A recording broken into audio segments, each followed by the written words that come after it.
السلام علیکم ورحمۃ اللہ وبرکاتہ۔ روزے میں برکت کا یہ نبوی نسخہ ہے، گھر میں خیریت اور برکت کا نبوی نسخہ ہے۔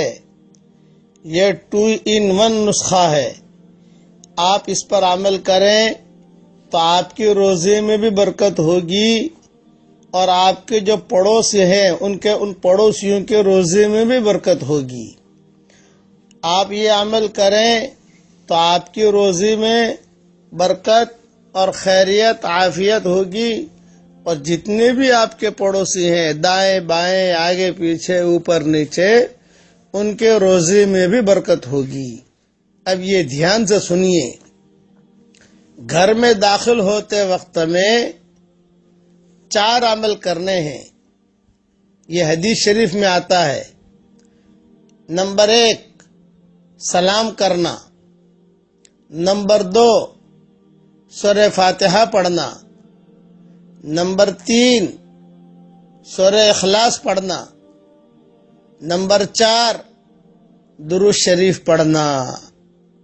تو حضور صلی اللہ علیہ وسلم فرماتے ہیں جو بھی یہ کام کرے گا اپنے گھر میں داخل ہوتے وقت میں تو اللہ اس کے روزی میں بہت برکت دے گا، اس کے گھر سے فقر و فاقہ کو اللہ تعالی دور کرے گا، اور اس کے پڑوسیوں تک بھی اس کا اثر جائے گا، یعنی اس کے پڑوسیوں کے گھروں سے بھی فقر و فاقہ دور ہو جائے گا۔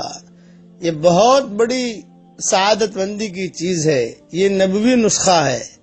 اچھا، اس کے اندر ایک بات کی میں وضاحت کر دوں کہ کبھی ترتیب میں آگے پیچھے ہو جائے، مثلا سلام تو سب سے پہلے آئے گا ہی آئے گا، لیکن کسی نے پہلے درود شریف پڑھ لیا، بعد میں سورہ فاتحہ پڑھ لیا، بعد میں سورہ اخلاص پڑھ لیا، کوئی حرج کی بات نہیں ہے۔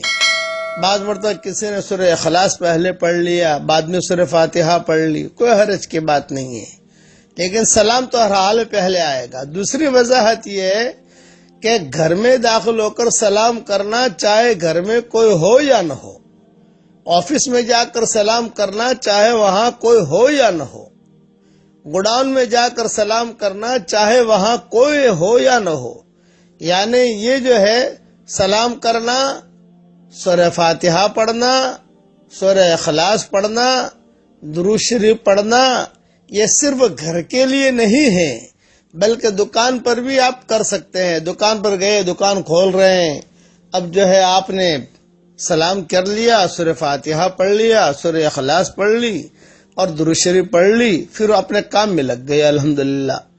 گوڈاؤن میں جا رہے ہیں تو وہاں پر بھی، یہاں تک کہ آپ اپنے ملازمین کو بھی سمجھا سکتے ہیں، بھئی میں تو جو ہے دیر سے آتا ہوں، آپ دکان کھولتے ہو، بھئی روزانہ سلام کرو، سورہ فاتحہ پڑھو، سورہ اخلاص پڑھو اور جو ہے درود شریف پڑھو۔